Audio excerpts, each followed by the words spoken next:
काल के अनंत सन्नाटे में, जब न समय था न दिशा, तब एक क्षण आया जिसने पूरे ब्रह्मांड का भविष्य बदल दिया।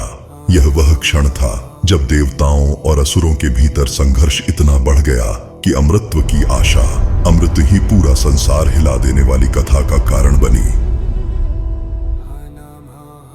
समुद्र गरजा, जल उठा और प्रारंभ हुआ देवों और दैत्यों का अद्भुत महाकाव्य युद्ध। नहीं, एक प्रयोग, एक संकल्प जिसे इतिहास में कहा गया समुद्र मंथन।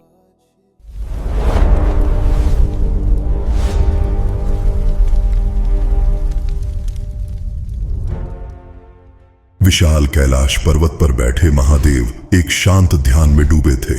देवगण घबराए, असुर क्रोधित और समुद्र की तलहटी में छिपा अमृत, जिसे पाने के लिए पूरा ब्रह्मांड बेचैन था। उसी क्षण विष्णु बोले, अमृत बिना कोई स्थिर नहीं रह सकता, मंथन होगा तभी संतुलन लौटेगा। और फिर मंदराचल पर्वत को मथानी बनाया गया। वासुकी नाग को रस्सी, देवताओं ने एक ओर पकड़ ली, असुरों ने दूसरी ओर। जैसे ही मंथन शुरू हुआ, जल फटने लगे, बादल गरजने लगे और समुद्र के गर्भ से अद्भुत रत्न निकलने लगे। कभी लक्ष्मी प्रकट होती, कभी ऐरावत, कभी चंद्रमा और कभी दिव्य औषधियां, परंतु हर रत्न सुख और समृद्धि नहीं था। अचानक महासागर के भीतर से उठी भयानक ज्वालामुखी सी गर्जना। धरती कांपी, देव डरे, दैत्य पीछे हटे और समुद्र से निकला कालकूट विष, वह विष जो पूरे ब्रह्मांड को एक ही सांस में भस्म कर सकता था।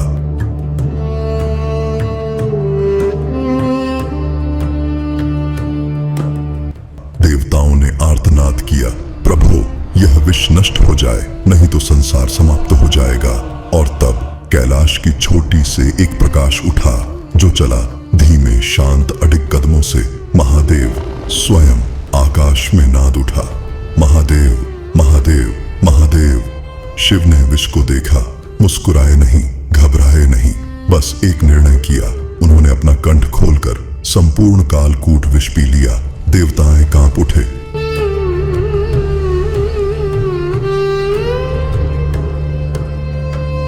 आप स्वयं को नष्ट कर लें। पर महादेव ने संसार को बचाने के लिए विष को निगलने नहीं दिया। उन्होंने उसे अपने कंठ में रोक लिया और तभी उनका कंठ नीलवर्ण हो उठा। उसी क्षण ब्रह्मांड ने उन्हें नीलकंठ कहा। विष शांत हो गया, संसार बच गया और समुद्र मंथन फिर आरंभ हुआ।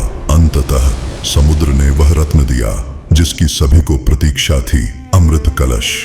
परंतु असुर उसे छीन लेते, इससे पहले विष्णु ने मोहिनी रूप धारण किया।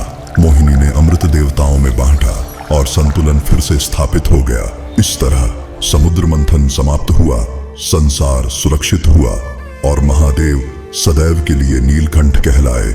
जब भी ब्रह्मांड संकट में होता है, कहानी याद कर लेना त्याग, साहस और धर्म की, क्योंकि देवताओं की विजय शक्ति से नहीं, महादेव के बलिदान से हुई थी। हर सांस में, हर कंठ में शिव की महिमा, नीलकंठ की गाथा अमर रहे। ओम नमः शिवाय।